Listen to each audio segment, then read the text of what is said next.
Hello everyone, welcome to Hindi hub with Chetna. आपके अपने channel Hindi hub with Chetna में आप सभी का स्वागत है। अभी हमने पढ़ा दो गौरैया पाठ का सारांश। अत्यंत ही मार्मिक कहानी थी। इस कहानी में व्यक्तियों का चिड़ियों के प्रति, पशु पक्षियों के प्रति कितना प्रेम था, कितना स्नेह था, वो हमने पढ़ा। वैसे भी हर व्यक्ति को प्रकृति से, पशु पक्षियों से प्रेम तो करना ही चाहिए। दूसरी चीज कि मुझे ये पाठ, ये कहानी बहुत अच्छी लगी। वैसे भी मैं सबसे कहती हूँ एनसीईआरटी की बुक्स तो हर किसी को पढ़ना ही चाहिए। उसमें हमें कई तरह की नॉलेज मिलती है। तो अभी हमने पढ़ा पाठ और उसका सारांश। अब हम पढ़ते हैं पंक्तियों पर चर्चा और उसकी आगे की एक्टिविटी। तो जानते हैं आगे की एक्टिविटी में क्या है। पाठ में से सुनकर कुछ पंक्तियां नीचे दी गई है। इन्हें ध्यानपूर्वक पढ़िए, इन पर विचार कीजिए। इनका क्या अर्थ समझ में आया, अपने विचार अपने समूह में साझा कीजिए। आप सभी ने अभी पाठ को अच्छे से देखा भी, सुना भी और समझा भी। आपको नीचे कुछ पंक्तियां दी गई है, आप इसको ध्यानपूर्वक सुनेंगे, देखेंगे और अपने क्लास में अपने फ्रेंड से आप इसकी चर्चा भी करेंगे। तो जानते हैं अगला प्रश्न। अब तो ये नहीं उड़ेंगी, इन्हें पहले उड़ा देते तो उड़ जाती। अब तो इन्हीं का यह घोंसला बना लिया है। ऐसा किसने कहा था? माँ ने पिताजी से। ये पंक्तियां पिंजरे में बंद चिड़ियों के बारे में कही गई है। इसका अर्थ है कि अब चिड़िया पिंजरे में इतने लंबे समय से रहने के कारण उड़ना भूल गई है। अगर पहले इन्हें उड़ा देते, इन्हें छोड़ दिया जाता तो ये उड़ जाती, लेकिन अब उन्होंने सिर्फ पिंजरे में अपना घर बना लिया है। ऐसा माँ ने कहा था पिताजी को कि अब मुझे लगता है कि इन चिड़ियों ने यहाँ पर अपना घर बना लिया है, क्योंकि इन्होंने इसमें अंडे भी दे दिए हैं। और मुझे ऐसा लगता है कि चिड़िया इतने लंबे समय से घोंसले में बनी हुई है, लगता है कि ये मानो उड़ना भूल गई हो। एक दिन अंदर नहीं घुस पाएगी तो घर छोड़ दे। यह पंक्ति चिड़िया की स्वतंत्रता के बारे में है। इसका अर्थ है कि अगर एक दिन भी चिड़िया घर में नहीं घुस पाएगी तो वे उस घर को छोड़कर चली जाएगी। मतलब चिड़िया किसी भी तरह का बंधन नहीं पसंद करती। ऐसा उन्हें लगता था कि अगर दरवाजे बंद कर दिए जाए, अगर उन्हें भगा दिया जाए तो शायद वे नहीं आएगी, लेकिन फिर भी वो बार बार वहीं पर आ रही थी। और दूसरी चीज कि पक्षियों को हमेशा उड़ना पसंद है, उन्हें स्वतंत्रता पसंद है, वे किसी भी तरह के बंधन में नहीं रह सकती। किसी को सचमुच बाहर निकालना हो तो उसका घर तोड़ देना चाहिए, ऐसा कहा था पिताजी ने गुस्से में, जब वो चिड़िया को बार बार भगाने का प्रयास कर रहे थे और चिड़िया बार बार आ रही थी। तो इस पंक्ति का गहरा अर्थ यह है कि अगर किसी को वास्तव में आजादी देनी है या उसे बाहर निकालना है तो उसे सुरक्षा और आराम का आभास देने वाले उस घर को, उस बंधन को तोड़ देना चाहिए। यह स्वतंत्रता और आत्मनिर्भरता की बात करता है। बिल्कुल ये बात सही है कि जिस व्यक्ति को घर में स्वतंत्रता और आराम का आभास दिया जाए, आभास उसे होने लग जाए, तो उस व्यक्ति को घर से निकाल देना चाहिए, उसके घर को, उसके बंधन को वहां तोड़ देना चाहिए। जिससे यहाँ बात पक्षियों की गई है और यह स्वतंत्रता और आत्मनिर्भरता की बात करता है। सोच विचार के लिए पाठ को पुनः ध्यान से पढ़िए, पता लगाइए और लिखिए। आपकी कहानी का कौन सा पात्र आपको सबसे अच्छा लगा? घर पर रहने वाली गौरैया, माँ, पिताजी, लेखक या अन्य कोई प्राणी? आपको उसकी कौन कौन सी बातें अच्छी लगी? अभी हमने पाठ में पढ़ा कि पाठ में तीन व्यक्ति थे, माँ, पिताजी और लेखक। और साथ में कई अन्य प्राणी भी थे जो वहां पर आते जाते रहते थे, जिन्होंने उस घर को अपने लिए सराय बना लिया था। तो इस पाठ में आपको कौन सी बात अच्छी लगी वो आप यहाँ पर लिखेंगे। तो आप यहाँ पर ये भी लिख सकते हैं कि मेरे विचार से माँ सबसे अच्छा पात्र है। उनमें ये अच्छी बातें हैं कि माँ कैसी है?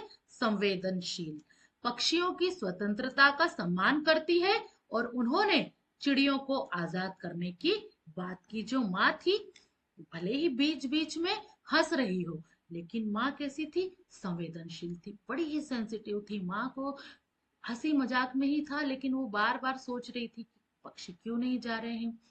वहां पर हमने माँ का वो ममत्व वाला मार्मिक पक्ष देखा। दूसरी चीज, पक्षियों की स्वतंत्रता का माँ सम्मान करती थी, इसलिए भी उन्होंने ये बात कही थी कि उन्होंने चिड़ियों को आजाद रहने की बात कही है। लेखक के घर में चिड़िया ने अपना घोंसला कहाँ बनाया था? उसने घोंसला वही क्यों बनाया होगा, इसे हमको अनुमान और कल्पना से लिखना है। तो लेखक के घर में चिड़िया ने घोंसला कहाँ बनाया था? तो हमको सबको पता है कि लेखक ने पिंजरे में घोंसला बनाया। उसने वहां इसलिए बनाया था होगा क्योंकि वह सुरक्षित महसूस करती थी और उन्हें वहां रहने की आदत हो गई थी। इस प्रश्न को आप अनुमान से भी लिख सकते हैं। तो वैसे तो पिंजरा जो बनाया था, पिंजरा पंखे के गोल में बनाया था। आपको क्या लगता है कि पशु पक्षी भी मनुष्य के समान परिवार और घर का महत्व समझते हैं? अपने उत्तर के समर्थन में कहानी से उदाहरण दीजिए। बिल्कुल, हर शाम को हमने देखा है, हर पक्षी उड़कर अपने घोंसले में जाता है, अच्छी तरह जानता है कि वही मेरा परिवार है। तो ऐसे ही जैसे हमारा परिवार है, वैसे ही पशु पक्षियों का भी परिवार होता है। तो आइए इस कहानी से कुछ उदाहरण देखते हैं। हाँ, पशु पक्षी भी परिवार और घर का महत्व समझते हैं। कहानी में चिड़िया ने पिंजरे में घोंसला बनाया और अपने बच्चों का पालन पोषण किया, जो यह दर्शाता है कि वे भी घर की सुरक्षा और परिवार को महत्व देते हैं। अब मैं हार मानने वाला आदमी नहीं हूँ। इस कथन से पिताजी के स्वभाव में कौन कौन से गुण उभर कर आते हैं? जानते हैं पिताजी के स्वभाव के बारे में? इस कथन से पिताजी के ये गुण उभरते हैं कि वे दृढ़ निश्चयी, मीन्स उन्होंने ठान लिया था कि चिड़ियों को तो मैं भगा कर ही रहूंगा। हार नहीं मानते और अपने निर्णय पर अडिग रहते हैं। वे चुनौतियों का सामना करने में विश्वास रखते हैं। बार बार हमने पाठ में पढ़ा कि पिताजी बार बार उन चिड़ियों को भगा रहे थे। वो कभी पंखे के गोल से भगाते, तो कभी उसको रोशनदान से भगाते, लेकिन फिर भी चिड़ियों को भगाने में उन्हें बहुत मशक्कत करनी पड़ी और अंत में वो हार मान गए। जानबूझकर उन्होंने हार मानी, क्योंकि वो उनके ममत्व का, उनके मार्मिक पक्ष का वहां पर हमें दर्शन होता है। कहानी में गौरैयों के व्यवहार में कब और कैसे बदलाव आया और वह बदलाव क्यों आया? कहानी में खोजिए कि उन्होंने गाना कब बंद कर दिया था। हम सब अच्छी तरह जानते हैं, जब गौरैयों को, दोनों चिड़ियों को भगाया गया, बाहर के आंगन की दीवार पर जाकर वो बैठ गई थी। तो गौरैयों का व्यवहार तब बदला जब पिंजरे में रखा गया। पहले वह स्वतंत्र थी, लेकिन बंद करते रहने से धीरे धीरे उड़ान भरना भूल गई और पिंजरे को ही अपना घर मान बैठी। यह बदलाव बंधन और आदत के कारण आया।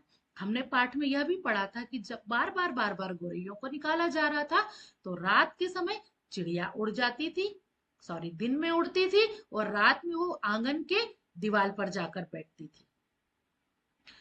इस कहानी के मैं हमेशा कक्षा कक्ष में बच्चों से कहती हूँ कि कभी भी आप रोड टेक्निक को मत यूज कीजिए कि हमने रट लिया। आप चीजों को समझिए। हमेशा आप जो समझते हैं उसके आंसर आप अपने अनुमान से, अपनी कल्पना से भी दे सकते हैं। जो पाठ में आपने पढ़ा है, आपको जो लगता है आप उसके अकॉर्डिंग भी अपना आंसर दे सकते हैं। रोड टेक्निक को हमें नहीं अपनाना चाहिए।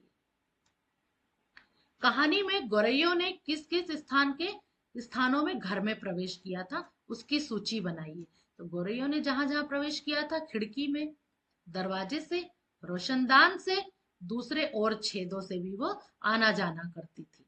इस कहानी को कौन सुना रहा था? आपको यह बात कैसे पता चली? तो यह कहानी लेखक, जो बच्चा सुना रहा है, यह बात पता चली क्योंकि कहानी में माँ, पिताजी के बारे में बताया गया है और घर की घटनाओं का वर्णन बच्चे के दृष्टिकोण से किया गया। अभी जो हमने कहानी पढ़ी, उस कहानी का जो पूरा वर्णन है वो बच्चे के दृष्टिकोण से किया गया है। माँ बार बार क्यों कह रही होगी कि गौरैयों घर छोड़कर नहीं जाएगी, कि गौरैया घर छोड़कर नहीं जाएगी। माँ ने ऐसा बार बार क्यों कहा होगा? आपने भी पाठ पढ़ा है तो आप इसके अनुसार, पाठ के अनुसार भी आप अपना आंसर दे सकते हैं। माँ यह इसलिए कह रही होगी क्योंकि वे जानती थी कि गौरैया अब इतने लंबे समय से घर में रह रही है, उसे यही रहने की आदत भी हो गई है। अब वह बाहर जाना नहीं चाहेगी क्योंकि यहाँ उसे सुरक्षा और भोजन दोनों मिल रहा है। माँ ने ये भी कहा था, हो सकता है इसने यहाँ अंडे दे दियो, इसलिए भी ये नहीं जाएगी। तो दोनों ही आंसर सही है। तो ये था हमारा पाठ, हमारी कहानी, और ये थे उसके प्रश्न उत्तर, जो हमने दोनों ही चीजें विस्तार से समझी। अब आपको क्या चीज समझ में आई, क्या नहीं आई?